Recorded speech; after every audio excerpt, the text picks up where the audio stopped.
యెహోషువ గ్రంథము 9వ అధ్యాయము. యోర్దాను అవతలనున్న మన్యములోనూ లోయలోనూ లెబనాను ఎదుటి మహాసముద్ర తీరమందంతటనూ ఉన్న హిత్తీయులు, అమోరీయులు, కనానీయులు, పెరిజ్జీయులు, హివ్వీయులు, యెబూసీయులు అను వారి రాజులందరూ జరిగిన దానిని వినినప్పుడు వారు యెహోషువతోనూ ఇశ్రాయేలీయులతోనూ యుద్ధము చేయుటకు కూడివచ్చిరి. యెహోషువ యెరికోకును హాయికినీ చేసిన దానిని గిబియోను నివాసులు వినినప్పుడు వారు కపటోపాయము చేసి రాయబారులమని వేషము వేసుకొని బయలుదేరి తమ గాడిదలకు పాతగోనెలు కట్టి పాతగిలి చినిగి కుట్టబడియున్న ద్రాక్షారసపు సిద్దెలు తీసుకొని పాతగిలి మాసికలు వేయబడిన చెప్పులు పాదములకు తొడుగుకొని పాత బట్టలు కట్టుకొని వచ్చిరి. వారు ఆహారముగా తెచ్చుకునిన భక్ష్యములన్నీయు ఎండిన ముక్కలుగా ఉండెను.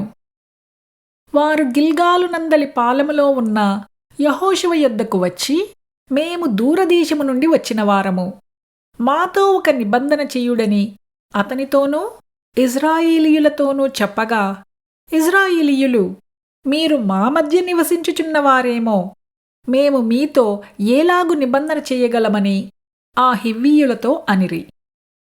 వారు, మేము నీ దాసులమని యెహోషువతో చెప్పినప్పుడు యెహోషువ, మీరు ఎవరు, ఎక్కడి నుండి వచ్చితిరని వారిని అడిగెను. వారు, నీ దేవుడైన యెహోవా నామమును బట్టి నీ దాసులమైన మేము బహుదూరము నుండి వచ్చితిమి. ఏలయనగా ఆయన కీర్తిని, ఆయన ఐగుప్తులో చేసిన సమస్తమును యోర్దానుకు అద్దరినున్న హెష్బోను రాజైన సీహోను, అప్తారోతులోనున్న బాషాను రాజైన ఓగు అను అమోరీయుల ఇద్దరు రాజులకు ఆయన చేసినదంతయూ వింటిమి. అప్పుడు మా పెద్దలును మా దేశ నివాసులందరూ మాతో, మీరు ప్రయాణము కొరకు ఆహారము చేతపట్టుకొని వారిని ఎదుర్కొనబోయి వారితో, మేము మీ దాసులము కనుక మాతో నిబంధన చెయ్యుడి అని చెప్పుడి అనిరి. మీ యొద్దకు రావలెనని బయలుదేరిన దినమున మేము సిద్ధపరుచుకొని మా ఇండ్ల నుండి తెచ్చుకునిన మా వేడి భక్ష్యములు ఇవే. ఇప్పటికీ అవి ఎండి ముక్కలాయెను.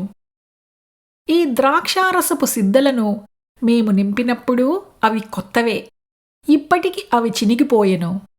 బహుదూరమైన ప్రయాణము చేసినందున ఈ మా బట్టలును చెప్పులును పాతగిలిపోయెనని అతనితో చెప్పిరి. ఇశ్రాయేలీయులు యెహోవా చేత సెలవు పొందకయే వారి ఆహారములో కొంత పుచ్చుకొనగా, యెహోషువ ఆ వచ్చిన వారితో సమాధానపడి వారిని బ్రతుకనిచ్చుటకు వారితో నిబంధన చేసెను.